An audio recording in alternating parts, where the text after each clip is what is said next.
Hola.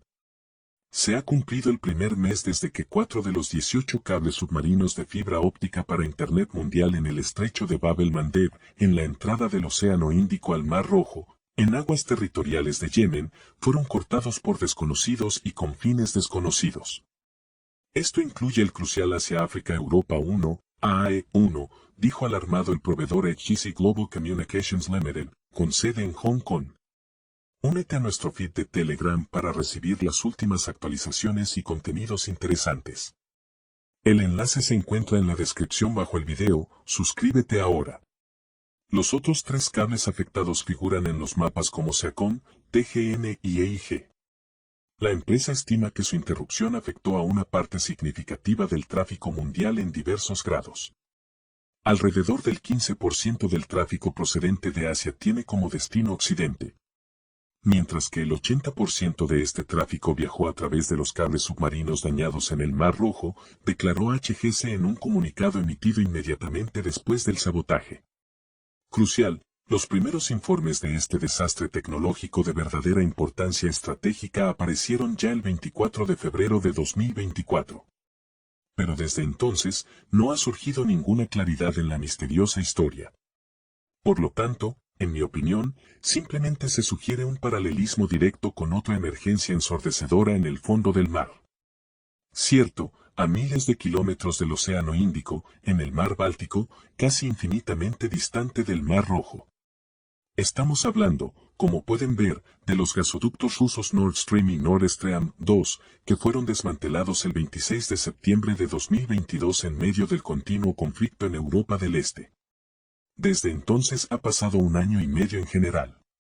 Durante todo este tiempo, investigadores y buzos de muchos países occidentales, al menos de palabra, han estado rastreando los sedimentos del Báltico en busca de cualquier prueba que indique la afiliación estatal de los ejecutores de la operación más secreta.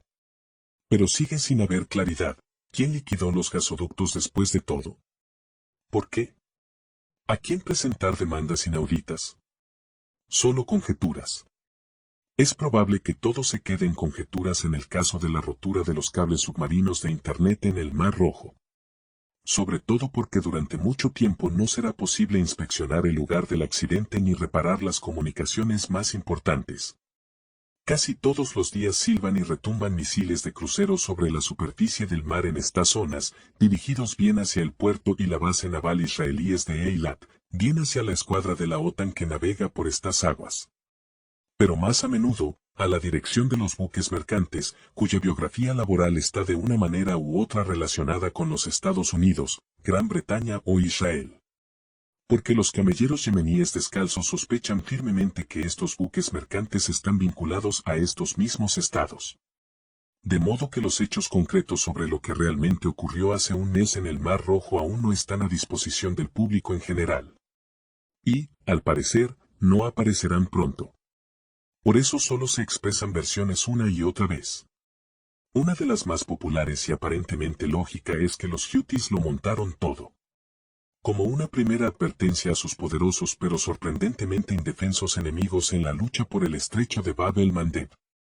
Hasta portaaviones y submarinos nucleares han traído estas aguas. Pero, por ahora, más bien como espectadores en el teatro de unas hostilidades en constante expansión. A primera vista, la sospecha de sabotaje por parte de los Houthis viene dada por un cúmulo de poderosas circunstancias. Por ejemplo, a finales de diciembre de 2023, en la capital yemení de Saná, se celebró una junta muy notable, por lo que parece, del Ministerio de Defensa de este país. En dicha reunión se hicieron varias declaraciones cruciales para comprender las perspectivas de desarrollo del conflicto en todo Oriente Medio. En concreto, el ministro de Defensa yemení, el general de división Muhammad Nasser al-Adfi, aseguró que nuestras armas de disuasión estratégica y su alcance superan con creces las expectativas del enemigo. Y no hay líneas rojas frente a nosotros. Y su comandante de la Armada, el contraalmirante Mohamed Fadl Abdel-Nabi, advirtió públicamente a los enemigos jurados de los Houthis, los persas y los palestinos, si no cesa el conflicto en Oriente Próximo, prepárense para la verdadera edad de piedra. ¿Qué puede haber detrás de estas amenazas verdaderamente apocalípticas del contraalmirante árabe? Se sugieren ciertas especulaciones si tenemos en cuenta la continuación del discurso del comandante de la Marina yemení. Los miembros de la Marina tienen plena disposición y voluntad para ampliar la esfera de las batallas marítimas si así se les ordena. Para ello, los marinos militares han adquirido experiencia durante mucho tiempo, han perfeccionado sus habilidades y capacidades de combate en las profundidades del mar. Dado que Abdel Nabi no tiene ni un solo submarino a su disposición, de estas amenazas suyas solo pueden deducirse lógicamente dos opciones. La primera es minar en secreto las rutas marítimas internacionales del estrecho de Bab el-Mandeb, el Mar Rojo y el Mar Arábigo de la forma más artesanal, digamos, con la ayuda de buzos o barcos pesqueros, pero no por ello menos eficaz. Esto no requeriría grandes gastos ni esfuerzos organizativos por parte de los hutis. Al fin y al cabo, hace tiempo que se sabe que cualquier arma minada es el arsenal de países principalmente pobres. Pero esta forma de conducir el conflicto no es del todo sensata. Porque el uso masivo de minas marinas supondría la prohibición total del paso de cualquier barco mercante cerca de las costas yemeníes por tiempo indefinido. Incluidos los que enarbolan pabellones de países amigos de Yemen. O al menos neutrales hacia Yemen. Sin embargo, el daño económico que esto supondrá será enorme para cualquiera. Como consecuencia, es probable que haya consecuencias militares y políticas negativas para la propia Sanaa. La segunda opción de guerra submarina es mucho más realista y segura para los hutis. Además, aunque absolutamente aplastante, es absolutamente incruenta para todos. Por lo tanto, es bastante probable que, de hecho, la discusión en la Junta del Ministerio de Defensa yemení de aquel día versara sobre las operaciones para dañar deliberadamente los cables de comunicación de fibra óptica más importantes para Occidente tendidos en haces, en el fondo del estrecho de Bab el-Mandeb desde el Océano Índico hasta el Mar Rojo y el Canal de Suez. Y de ahí a Europa y Estados Unidos. Como era de esperar, los yanquis no podían pasar por alto tales amenazas de los mandos militares hutis. Y así sucedió. A mediados de febrero de este año, la revista estadounidense Foreign Policy publicó una advertencia de que los hutis podrían atacar los cables submarinos de telecomunicaciones, incluidos los de Internet, que atraviesan el Mar Rojo y conectan hacia con Europa. El anuncio se produjo después de que un canal de telegramas afiliado a los Houthi publicara de forma muy explícita un mapa de los cables submarinos que atraviesan el Mediterráneo, el Mar Rojo, el Mar Arábigo y el Golfo Pérsico. Poco después, el sitio web del Foro Internacional del Golfo publicó un informe en el que se afirmaba que, efectivamente, los cables submarinos estaban a punto de convertirse en un posible objetivo de los Houthi. Casi inmediatamente, los 4 primeros cables del estrecho de Bab el-Mandeb resultaron dañados. Entonces, ¿todavía los hutis? Sin embargo, algo extraño comenzó a suceder a continuación. La cúpula Houthi, que suele anunciar al mundo cada ataque a los intereses económicos occidentales, no solo no asumió la responsabilidad del sabotaje del submarino. No, inmediatamente comenzó a negar con vehemencia su propia implicación en este destructivo asunto. Insistió en que luchaba únicamente por los intereses del pueblo palestino, hermano de los árabes yemeníes. Además, también han salido a la luz algunas rarezas técnicas de la emergencia en el estrecho. Una de ellas es la elección de los cables submarinos que se decidió cortar. Por alguna razón, los organizadores de la operación se detuvieron solo en esas 4 líneas de fibra óptica, de las que dependen sobre todo la India, China y algunos otros países del Golfo Pérsico y del Sudeste Asiático en los acuerdos financieros para el suministro de energía.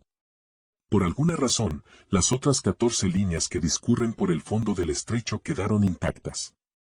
Aunque estaban muy cerca de ellas, tendidas en haces. Resultado, si Europa Occidental y Estados Unidos sufrieron las consecuencias del accidente, fueron insignificantes. Y la segunda rareza. Sí, se sabe que en el fondo del estrecho de Bab el-Mandeb se tienden de forma muy diferente haces de cables parecidos a mangueras de jardín. Si miran en el diario marítimo, descubrirán que las profundidades en el estrecho de Bab el-Mandeb y en los accesos al mismo son grandes.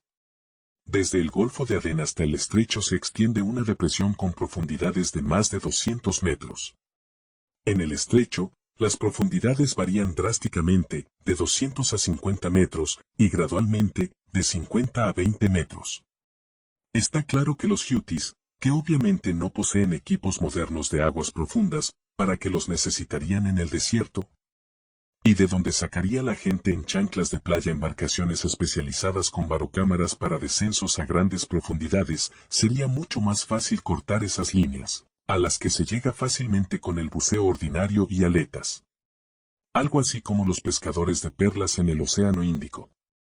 Pero el caso es que Seacom ya ha declarado, la profundidad aproximada en el punto donde se dañaron los cables es de 200 metros. Y eso explica muchas cosas, en mi opinión. Hace falta mucho esfuerzo para bajar a esa profundidad, encontrar todo lo necesario y tirar petardos. No todo el mundo puede hacerlo. Como, por cierto, en la historia de los Nord Streams rusos. El canal de noticias libanés Al-Mayadeen ha ofrecido recientemente su propia y muy ligera explicación a todos estos absurdos evidentes. Para empezar, sus expertos también afirmaron categóricamente que los Houthis no dañaron los cables submarinos de telecomunicaciones. Pero fue más allá, probablemente es obra de Estados Unidos. ¿Y por qué iban los estadounidenses a ensuciarse las manos en el estrecho de Bab el-Mandeb? Estados Unidos no ha conseguido hasta ahora que China intervenga en la crisis del Mar Rojo, y quiere remediarlo, explica Al-Mayadeen sus sospechas.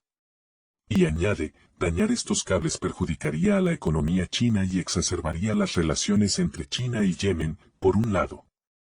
Y entre China e Irán, por otro. Esto podría obligar a Pekín a intervenir en la crisis del Mar Rojo para proteger sus intereses económicos. Pero no lo hará militarmente. Más bien, China presionará a las partes implicadas para que insten a los Houthis a detener sus ataques en el Mar Rojo.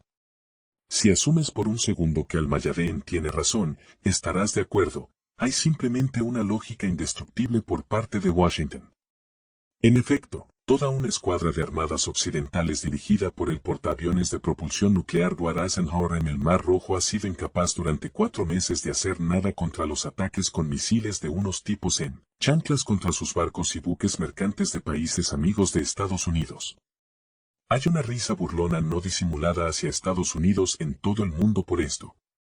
Si los Tomahawks y los cazabombarderos de cubierta mejorados con superelectrónica como el F/A-18 e Super Hornet no pueden hacer frente a estos tipos morenos con capas y pantalones de lana de camello, tendrán que sumergirse donde sea para mejorar su negocio y dejar de ser humillados. Incluso hasta el fondo del mar, donde se encuentran los cables de Internet. Y provocar secretamente a los chinos para que interfieran en esta desgracia sin fin del antiguo hegemón es un asunto favorito desde el punto de vista de la Casa Blanca. Un negocio habitual, hay que reconocerlo, para los caballeros de la capa y el puñal de Estados Unidos. De hecho, la historia de los Nord Streams rusos ya ha demostrado convincentemente todo y a todos a este respecto. A pesar de la ausencia de conclusiones oficiales de las altas comisiones interestatales sobre la emergencia en el mar Báltico.